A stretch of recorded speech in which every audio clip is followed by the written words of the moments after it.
Oui, là je me prépare pour ma séance de sport.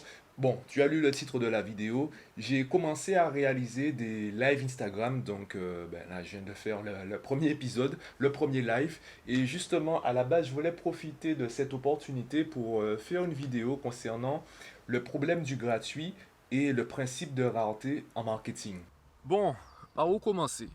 Je pense que si tu me suis sur Instagram, je pense que tu as remarqué que j'ai arrêté les carousels. C'est ce qui m'a incité à faire cette vidéo, à choisir ce thème pour cette vidéo. Ça fait un moment en fait que je partage sur Instagram notamment des conseils pour les parents ou toute personne s'intéressant à la productivité. Et les carousels en fait, j'estimais que c'était le meilleur format pour développer une idée bien précise. Par exemple, j'ai fait des carousels sur la communication, la concentration, les raisons pour lesquelles les enfants n'aiment pas l'école, la motivation donc, l'intérêt des enfants pour l'école et pour l'apprentissage. J'ai traité un peu tous les thèmes qui s'attachent directement ou indirectement à mon activité. Et à chaque fois, je me demandais de quoi les gens ont besoin. Sauf que en marketing, en fait, tu ne dois pas t'intéresser à ce dont les gens ont besoin, tu dois t'intéresser à ce que les gens veulent. Parce que les gens n'achètent pas ce dont ils ont besoin, les gens achètent ce qu'ils veulent.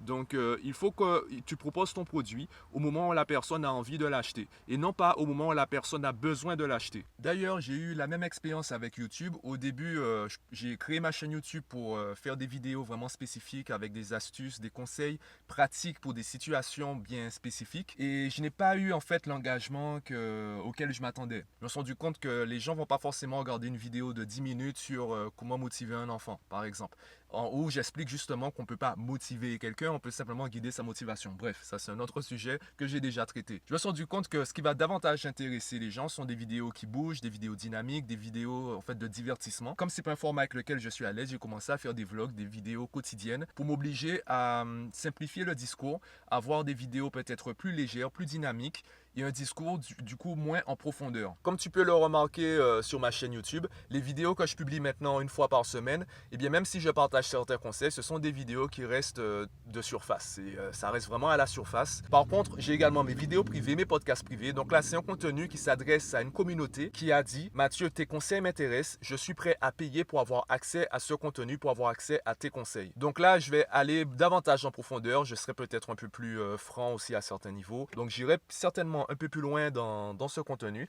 parce que je m'adresse à une communauté bien spécifique.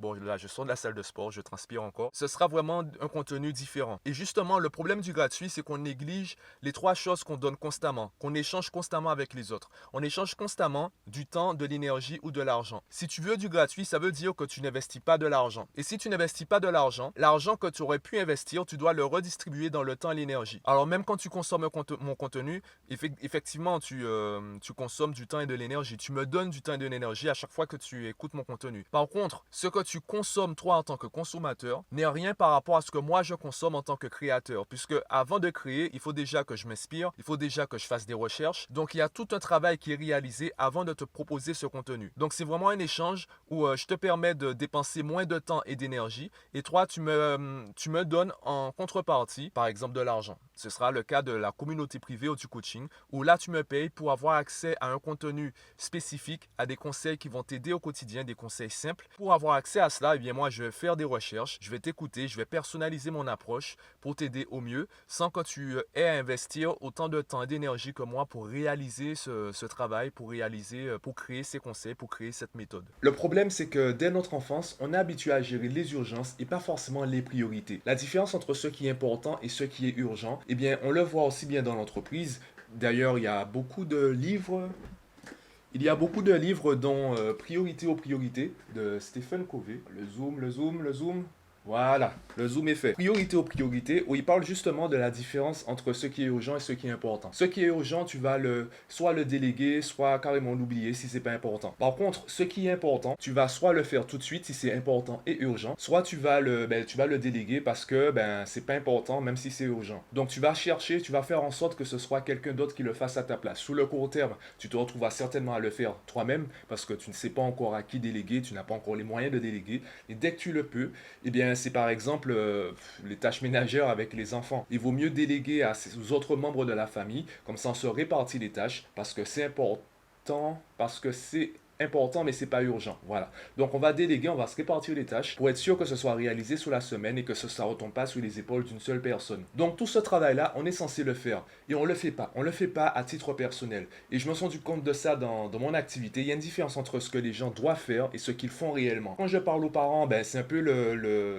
l'éternel discours que j'ai avec les familles, c'est que les parents veulent que je travaille avec l'enfant et moi je leur dis non, je ne veux pas travailler avec votre enfant, je veux travailler avec vous. Lorsque vous changerez, vous vous rendrez compte que votre enfant changera à son tour. Et ça, ben, ils ont du mal à comprendre parce que ben c'est pas à nous de faire les choses et on est dans l'urgence. L'urgence c'est que l'enfant change, l'important c'est que le parent change. Donc il y a cette différence entre important et urgent. Et à force de publier du contenu, je me suis rendu compte que les posts que je partage sur Instagram, comme on se dit je peux regarder après, bien on se dit je vais regarder après. Sauf que le après, il arrive jamais. Donc il y a vraiment ce côté où le gratuit, ce qui est gratuit, ben, en fait sera banalisé parce que ce qui est gratuit est accessible à n'importe quel moment. Et comme on n'a pas le temps, on va préférer payer pour accéder à l'information. Alors on va préférer payer. Si on peut avoir l'information maintenant gratuitement, on le fera. Sauf qu'il faut penser à le faire. Donc là, moi, ce que je suis obligé de faire, c'est dire aux gens que j'ai la réponse à leurs questions, que j'ai la solution à leurs problèmes, et les personnes veulent que je leur donne la solution tout de suite, gratuitement. Ça passe pas. Ça, il y a un petit problème à ce niveau-là. Donc, ce que je vais faire, eh bien, avec les lives, je vais pouvoir répondre à certaines questions. Ça permettra d'avoir plus d'interaction avec les personnes pour qu'elles sachent que, ben, en fait, qu'elles sachent que j'ai la solution éventuellement, la solution à leurs problèmes spécifiques. Mais par la suite, il y aura toujours la même contrainte. Si tu veux uniquement du gratuit, tu dois chercher des solutions qui sont accessibles tout le temps. Si tu veux une solution qui te soit personnalisée, une solution qui correspond véritablement à ton problème, eh bien là, il faut investir. Donc c'est soit tu investis du temps et tu cherches, parmi tout ce qu'il y a à chercher sur Internet, tu cherches la solution qui te convient, soit tu délègues en fait la recherche à un professionnel comme moi, à quelqu'un qui a déjà pris le temps de se former, de chercher des informations, de parcourir Internet à la recherche, parcourir Internet et les librairies à la recherche des informations qui pourraient t'aider, et là tu investis. Donc, il y a un choix à faire. Au bout d'un moment, ben, il faut mettre quelque chose sur la table. C'est soit de l'énergie, soit du temps, soit de l'argent. Donc, c'est un peu ça le problème du gratuit. Enfin bref, voilà, comme on a dit, la vidéo sera une vidéo de surface.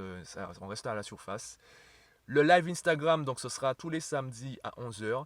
Et justement, je peux te montrer à quoi ressemblait le premier live.